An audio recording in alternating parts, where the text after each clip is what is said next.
I often hear people telling me that they don't even know where to begin when they get an embroidery machine. So today's episode is going to be Machine Embroidery 101, everything you need to know and have to start and run a project. First off, materials. You're going to need a few essential materials to get started, and I'm going to list them out for you and explain what you'll need them for. Aside from materials like fabric, scissors, thread clippers, and easy-to-use tools like screwdrivers that usually come with your embroidery machine, you're also going to need some machine embroidery essentials. So once I'm done telling you everything that you're going to need, I'm going to go over the embroidery process from start to finish so that you can know exactly what you need to do to start a design. First off, you're going to need stabilizer. Before talking about the different kinds of stabilizers, I want you to understand what stabilizer actually does. Stabilizer is designed to add an extra layer of support to your garment to kind of keep your garment in place during embroidery. Usually when the machine embroiders, the garment will move around if there's no stabilizer supporting it. What would happen in this case is that your design would turn out distorted because the machine thinks it's embroidering in the same area it started, but the fabric is actually moving around. Stabilizer comes in different weights and categories, and typically there are 3 stabilizer categories: cutaway, tearaway, and water-soluble stabilizer. Cutaway is the strongest of stabilizers, and it's used for items that you wear and wash frequently and items with stretch. By stretch, I mean that you can literally pull it and it feels stretchy. Items like these require more support in order to hold the stitches and the garment in place during embroidery. Think sweaters, cardigans, polo shirts, and plenty more. Like its name suggests, cutaway is removed by cutting it off. And then we have tearaway on the other hand, which is torn off the garment.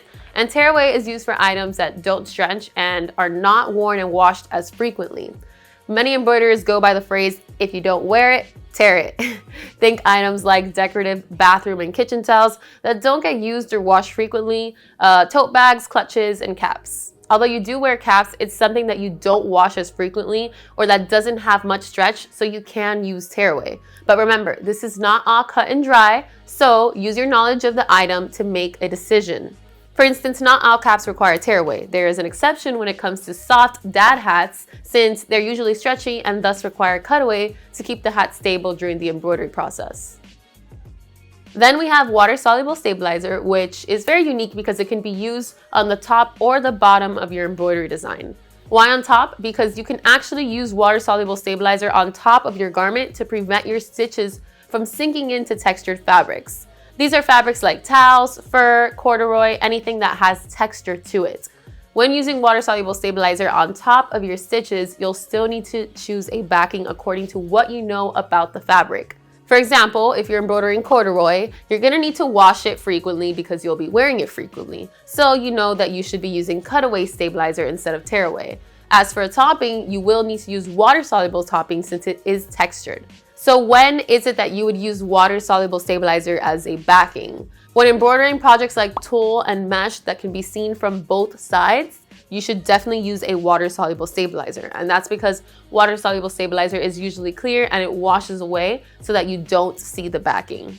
All these stabilizers also come in different variations depending on the project you need to do. For instance, there's poly mesh cutaway, which is a softer type of cutaway used for lightweight polyester shirts, like performance gear for instance.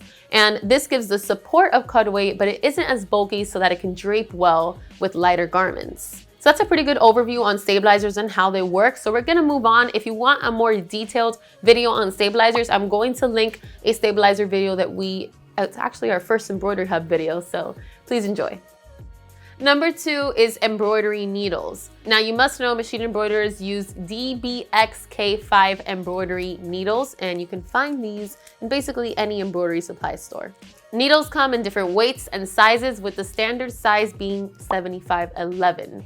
In embroidery, you usually use needles starting at 65.9, although there are smaller ones. So I'm gonna go ahead and list out the needles that are most commonly used from smallest to largest. 65.9 needles are great for small text and very fine material. 7010 needles are used for slightly smaller text and fine material as well. Meanwhile, 7511 needles are used for most embroidery projects like polos, canvas bags, jeans, and more. We also have 8012 needles, which are for thicker items like structured caps. And then we have our 9014 needles, which are used for very hard structured hats or very thick materials like Carhartt jackets. Needles also have points, usually either sharp point or ballpoint.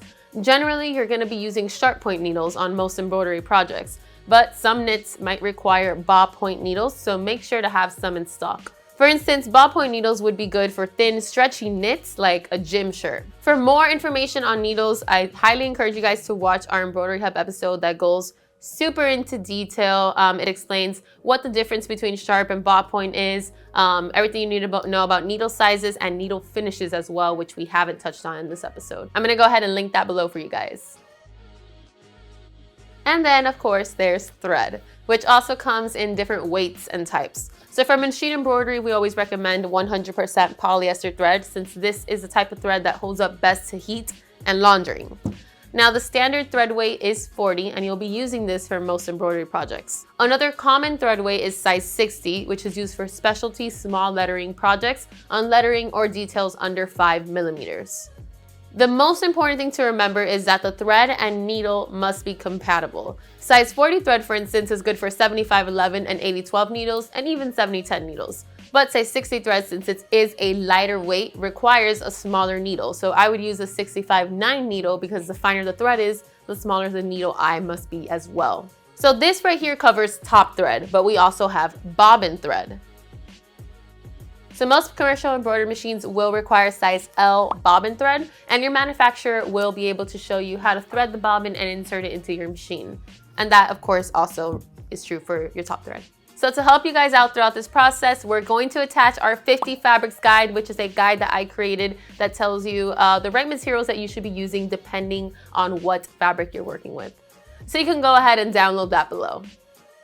Next up, we have the design. This is an integral part of your embroidery. Digitizing is the foundation of embroidery. You're gonna need a good digitized design to run your embroidery project, of course.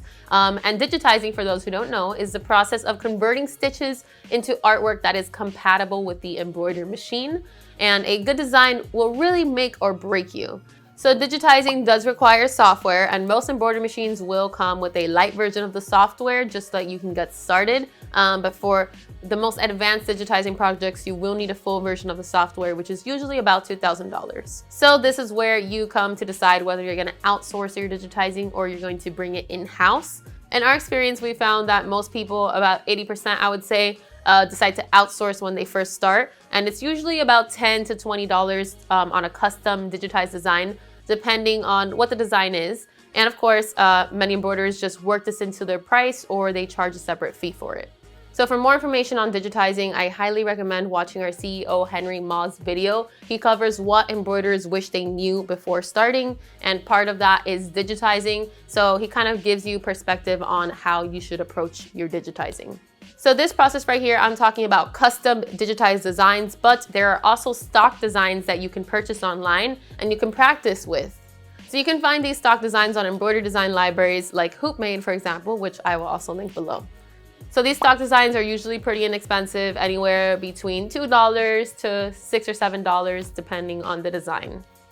So once you receive a design from a digitizer or you download one online, make sure that you're downloading a DST design. That is a design that works with our commercial embroidery machines. So also always keep in mind that your design size has to match the hoop dimensions that you have.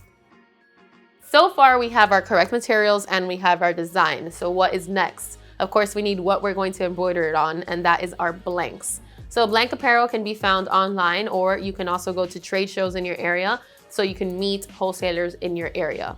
Sites like Sanmar and Blank Apparel are really good places that I recommend for you guys to start. I know for sure off the top of my head, Blank Apparel and Jiffy Shirts does not require a tax ID. For practice, I also personally recommend going to the dollar store because you can actually find some pretty good dollar blanks. So I'm gonna go ahead and link the episode where I went to the dollar store and I found a bunch of blanks to embroider on.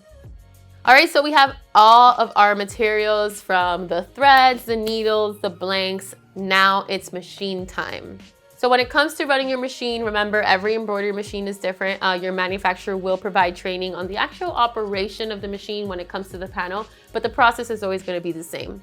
Something you should know off the bat when starting machine embroidery is tension, and basically thread tension ensures that the thread is being stitched out properly and the design looks nice. It also ensures that you're not having any issues such as thread breaks. So when we're talking about tension, we're actually talking about the tension exerted on the thread, on the thread path of the machine. So the machine usually has knobs that you can go ahead and adjust the tension to make it either tighter or looser depending on what you see. Now, I do have a video on visible indicators of tension issues and what you can do on your embroidery machine to fix that up. So most machines already do come pre-tensioned, but if you want to learn how to test your tension and you also want to learn how to prevent thread breaks, then I definitely recommend downloading our thread break troubleshooting guide, because there's a bonus video on tension in there. So I'm going to go ahead and link that below. So just so you guys know, this is just a side note. You don't need to do this first. This is just something to always keep in mind while you're running your machine. So again, now that we have our materials ready, you're going to just make sure that your bobbin is in and that your thread is threaded correctly. Again, your manufacturer will teach you how to thread your machine. And after that, then we're ready to start hooping and centering. When you're hooping, you want to make sure that you're hooping tight enough so that when you turn your material around on the hoop and you tap on it a little bit, it feels tight and it feels almost like you're tapping on a drum. Something else to keep in mind when you're hooping is that your backing should be covering all areas of the hoop to make sure that you have some really nice hooping tension.